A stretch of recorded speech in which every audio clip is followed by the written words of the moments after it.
Hello అందరికీ. శివుడు పార్వతిని ఎందుకు శపించాడు? ఒకసారి దేవలోకంలో మహా సంఘటన జరిగింది. పరమశివుడు, జగజ్జనని పార్వతీదేవి కలిసి కైలాసంలో ఆనందంగా విహరిస్తూ ఉండేవారు.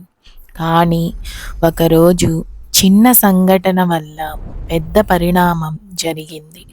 ఒకసారి పార్వతీదేవి సరదాగా శివుడి 2 కళ్ళను తన చేతులతో మూసింది. ఆ క్షణంలో ఏమైందో తెలుసా? శివుడు కేవలం దేవుడు కాదు. ఆయన సూర్యుడు, చంద్రుడు, అగ్ని రూపం. ఆయన కళ్ళే ప్రపంచానికి వెలుగు. ఆ క్షణంలో భూమంతా చీకటితో కప్పబడ్డది. దేవతలు భయంతో వణికిపోయారు. యజ్ఞాలు ఆగిపోయాయి. భూమిపై జీవులు కష్టాల్లో పడ్డారు. సృష్టి నిలిచిపోయే పరిస్థితి వచ్చింది. అప్పుడు శివుడు కోపంతో 3వ కన్ను తెరిచాడు. ఆ తేజస్సు భూమిని మళ్ళీ వెలిగించింది. కానీ ఈ సంఘటన వల్ల పార్వతి చేసిన పనికి ఫలితం అనుభవించాల్సి వచ్చింది.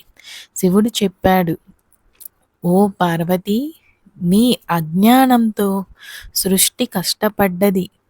నీవు భూమిపై జన్మించి కఠిన తపస్సు చేసి నన్ను తిరిగి పొందాలి. ఇదే శాపం. పార్వతీదేవి బాధపడింది. కానీ ఆమెకు తెలుసు ఇది శివుడి లీల. అందుకే ఆమె భూమిపై హిమవంతుడు మేనాదేవి కుమార్తెగా జన్మించింది. ఆమెనే హేమవతి గౌరీ. చిన్నప్పటి నుంచి ఆమె మనసులో శివుడి రూపమే కఠిన తపస్సు ప్రారంభించింది.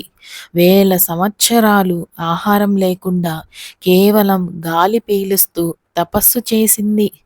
దేవతలు ఆశ్చర్యపోయారు. అంతటి భక్తిని చూసి శివుడు పరీక్షించాలని నిర్ణయించాడు. ఒక బ్రాహ్మణ వేషంలో వచ్చి చెప్పాడు, శివుడు ఎవరు? శ్మశానవాసి, నాగాభరణధారి. ఇలాంటి వాడిని ఎందుకు కోరుకుంటున్నావు? పార్వతి చిరునవ్వుతో చెప్పింది, ఆయనే జగద్గురు. ఆయనలోనే సృష్టి, స్థితి, లయం. ఆయనను తప్ప మరెవ్వరూ నాకు వరుడు కాదు. ఆ మాటలతో శివుడు ప్రత్యక్షమయ్యాడు. శాపం ముగిసింది.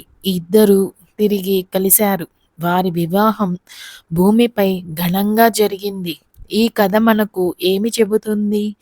శివుడు శపించిన అది శిక్ష కాదు, శిక్షణ. తప్పు చేసిన భక్తితో సరిదిద్దుకోవచ్చు. నిజమైన ప్రేమ, భక్తి ఎప్పటికీ గెలుస్తాయి. ఇది శివపార్వతుల దివ్యలీల. వీడియో నచ్చితే లైక్ చేయండి, కామెంట్ చేయండి. ఓం నమః శివాయ అని టైప్ చేయండి. ఇలాంటి భక్తి కథల కోసం సబ్స్క్రైబ్ చేయండి. థ్యాంక్ యూ అండి.